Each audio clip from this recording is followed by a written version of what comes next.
masih bersama kami dalam Kominfo Newsroom. Pemirsa, Presiden Joko Widodo sanjung PJ Gubernur DKI Jakarta Heru Budi Hartono yang dianggap telah berhasil melanjutkan proyek pengendalian banjir Jakarta Sudetan Ciliwung.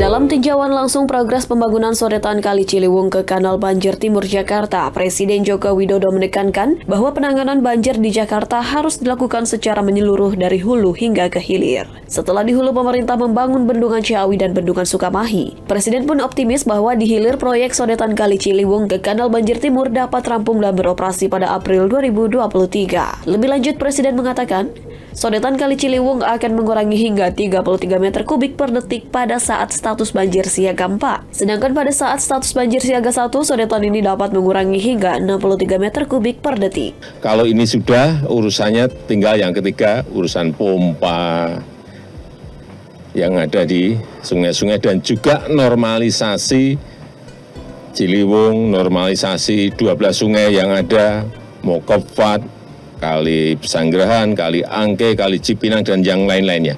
Juga harus dinormalisasi kalau kita ingin Jakarta tidak banjir.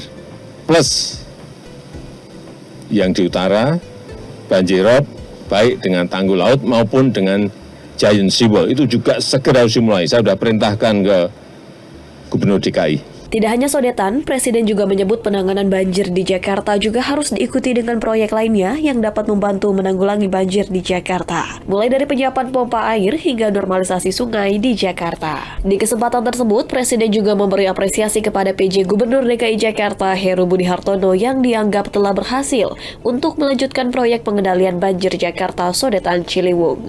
Presiden mengaku kagum dengan cara pendekatan Heru yang dapat merelokasi warga di sektor proyek Sodetan Ciliwung hanya dalam waktu 1,5 bulan saja. Saya juga kaget dikerjakan oleh Pak Gubernur Heru. Saya nggak tahu pendekatannya apa, tapi selesai. Sehingga saya ke sini tadi karena sudah selesai. Pemirsa, Presiden Joko Widodo menegaskan masih mengkaji dan mengkalkulasi biaya haji tahun 2023. Untuk itu, Presiden meminta masyarakat untuk tidak perlu meributkan terkait adanya wacana kenaikan biaya haji yang diusulkan oleh Kemenak, karena hal itu masih belum pasti.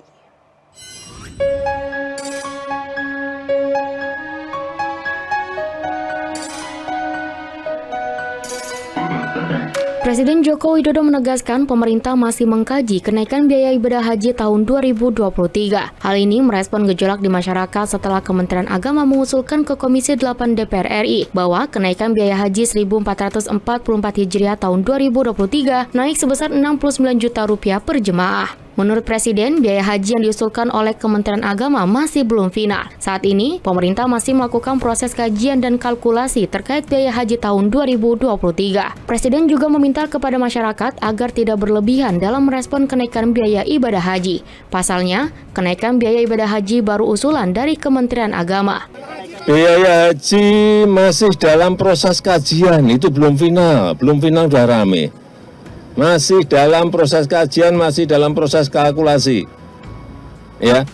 Sebelumnya, pada tanggal 19 Januari 2023, Menteri Agama Yakut Khalil Kaumas menyatakan, dalam rapat kerja Komisi 8 DPR RI mengusulkan biaya ibadah haji sebesar Rp69 juta, itu terdiri dari biaya penerbangan sebesar Rp33,9 juta, kemudian akomodasi di Mekah sebesar Rp18,7 juta, serta akomodasi di Madinah sebesar Rp5,6 juta.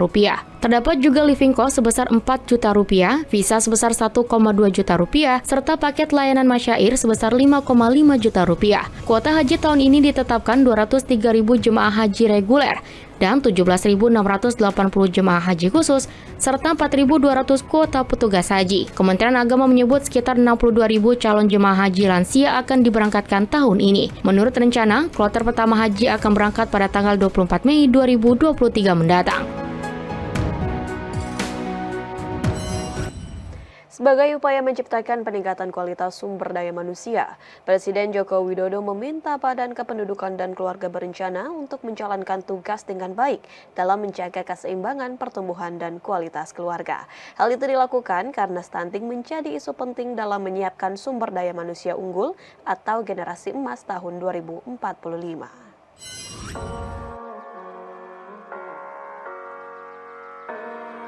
Presiden Joko Widodo menyebutkan ada dua hal yang harus menjadi fokus pemerintah dalam meningkatkan daya saing bangsa, yakni sumber daya manusia unggul dan sinergitas antar pihak.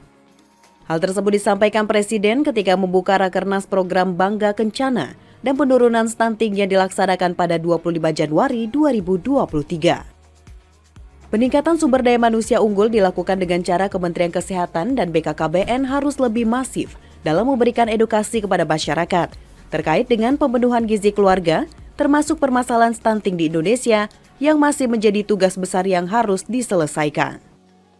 Indonesia memiliki target penurunan angka prevalensi stunting pada tahun 2024 sebesar 14%. Sementara itu, berkat kerja keras berbagai pihak, saat ini angka prevalensi stunting telah turun dari 24,4% menjadi 21,6%. Upaya selanjutnya adalah dengan melakukan sinergitas antar kementerian lembaga, Pemda, Dakes, TNI Polri, dan pihak swasta, sehingga Indonesia mampu bersaing dengan negara lain. Presiden menegaskan bahwa kedua hal tersebut diperlukan karena saat ini posisi semua negara saling berpacu dalam berbagai bidang. Sekali lagi bahwa kualitas keluarga, kualitas SDM itu menjadi kunci bagi negara kita untuk berkompetisi, bersaing dengan negara-negara lain. Dan sinergitas antara kementerian dan lembaga, Pemda, Nakes, TNI Polri, dan swasta ini penting sekali. Saya berikan contoh kemarin di Kampar, Kabupaten Kampar. Saya ini selalu di lapangan, jadi cerita-cerita yang baik-baik itu ya dapat, cerita-cerita yang enggak baik itu banyak yang dapat. Di Kampar itu bagus. Dari 32% turun menjadi 7%, karena apa? Yang stunting dititipkan kepada perusahaan-perusahaan. Ada bapak asuhnya. Titip 50, titip 200, titip 300. Akhirnya juga turun. Drastis. Saya kira daerah lain juga bisa melakukan itu, karena misalnya di Jawa ini kan banyak perusahaan, titipin aja. Mereka biar memiliki tanggung jawab sosial yang tinggi terhadap anak-anak itu. Kementerian Pertanian menggelar Rapat Kerja Nasional Pembangunan Pertanian tahun 2023 dengan tema memperkuat sektor pertanian sebagai pengendali inflasi dalam menghadapi krisis pangan dunia. Dalam rapat tersebut, Wakil Presiden Republik Indonesia Ma'ruf Amin menginstruksikan Kementerian Pertanian untuk menciptakan terobosan guna peningkatan produktivitas dan juga penciptaan nilai tambah produk pertanian. Wakil Presiden Republik Indonesia Ma'ruf Amin menginstruksikan Kementerian Pertanian memperkuat sektor pertanian agar mampu menjadi pengendali inflasi dalam menghadapi krisis pangan dunia. Hal tersebut disampaikan Wapres pada Rakernas Kementerian Pertanian 2023 dengan tema memperkuat sektor pertanian sebagai pengendali inflasi dalam menghadapi krisis pangan. Adapun instruksi Wakil Presiden tersebut yakni pertama, Kementan agar mengidentifikasi, mendorong pengembangan dan menetapkan target produksi dan lokasi komoditas pangan yang tepat dalam menghadapi krisis pangan dunia.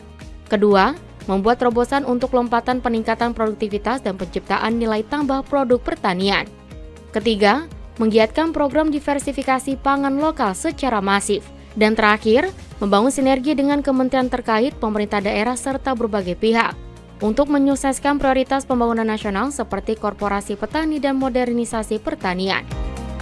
Rakernas Pembangunan Pertanian dinilai Wapres sangat penting untuk menajamkan prioritas dan program kerja pembangunan sektor pertanian dan menyinergikan eksekusi seluruh jajaran Kementerian Pertanian dari pusat sampai daerah, beserta seluruh pemangku kepentingan terkait. Wapres juga memberikan apresiasi terhadap kinerja sektor pertanian yang telah dibangun selama ini. Sistem pertanian dan pangan Indonesia di mata dunia dipandang tangguh dan berhasil mencapai swasembada beras selama 2019 sampai dengan 2021. Pejuang pangan, nah ini semua pejuang ini, yaitu para petani serta generasi muda saya minta terus semangat dan bekerja keras, meningkatkan produksi dan kesejahteraan petani. Petani masa kini harus melek teknologi dan selalu terbuka dengan inovasi baru. Terus mau mempelajari hal-hal baru, berkolaborasi dalam kelompok tani dan berkorporasi. Kesejahteraan petani dapat kita wujudkan jika kita mampu bekerja bersama. Mampu bekerja bersama.